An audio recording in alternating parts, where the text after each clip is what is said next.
Nagising ako sa umagang ito, damdamin ko'y puno ng takot.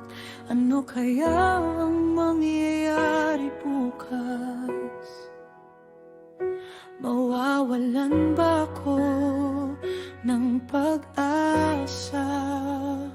Pero naalala ko ang sinabi niya, hindi na kailangang mag-alala pang bukas ay may sariling problema. Kaya't ngayon lang magtiwala ka. Tingnan mo ang mga ibon sa langit, hindi sila nagtatanim, hindi nag-aani, ngunit sila'y pinakakain ng Ama.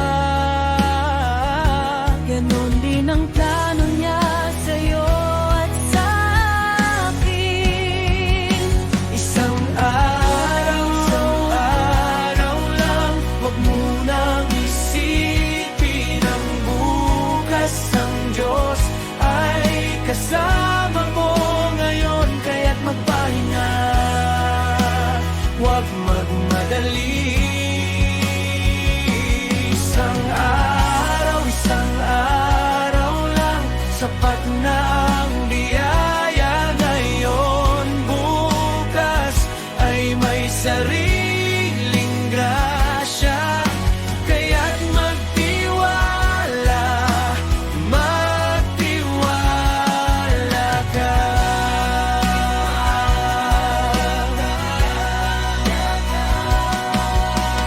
Minsan ang isip ko'y napupunta sa mga bagay na di ko kontrolado, pero sinabi ni Jesus sa akin, ang pag-aalala'y walang silbi. Hindi ito nangangahulugan, wala akong gagawin at magpapaubaya, kundi ang puso ko'y kakalma, at sa Kanya ko'y lalapit araw-araw. Tingnan mo ang mga bulaklak sa bukid, hindi sila nagtatrabaho, hindi naghihirap, ngunit sila'y napakaganda, napakalinis. Ganon din ang plano niya sa'yo at sa akin. Isang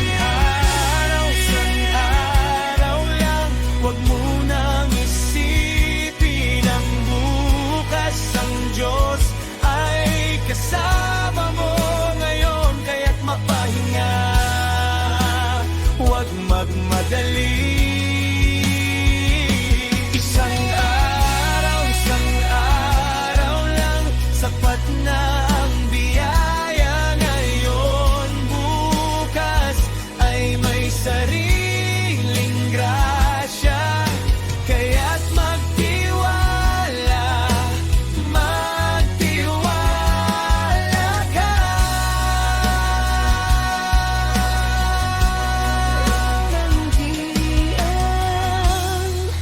Ang kinabukasan, alam ko na ang may hawak nito. Siya ang nagbibigay ng araw-araw, ng biyayang sapat, ng pag-ibig na tunay. Kaya't lalakad ako ng may kapang, isang hakbang, isang araw, hindi mag-isa, kasama ko siya, ang Ama sa langit. Yan ang aking tagapagligtas.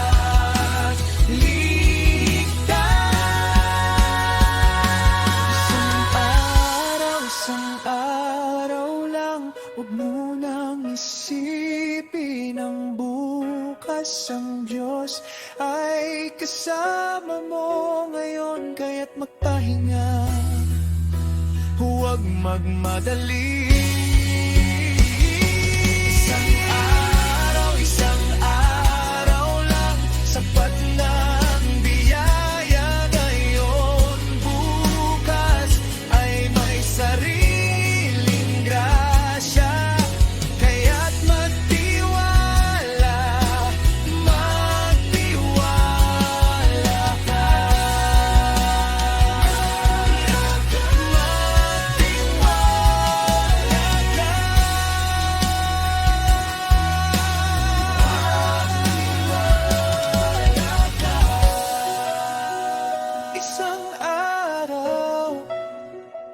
Isang araw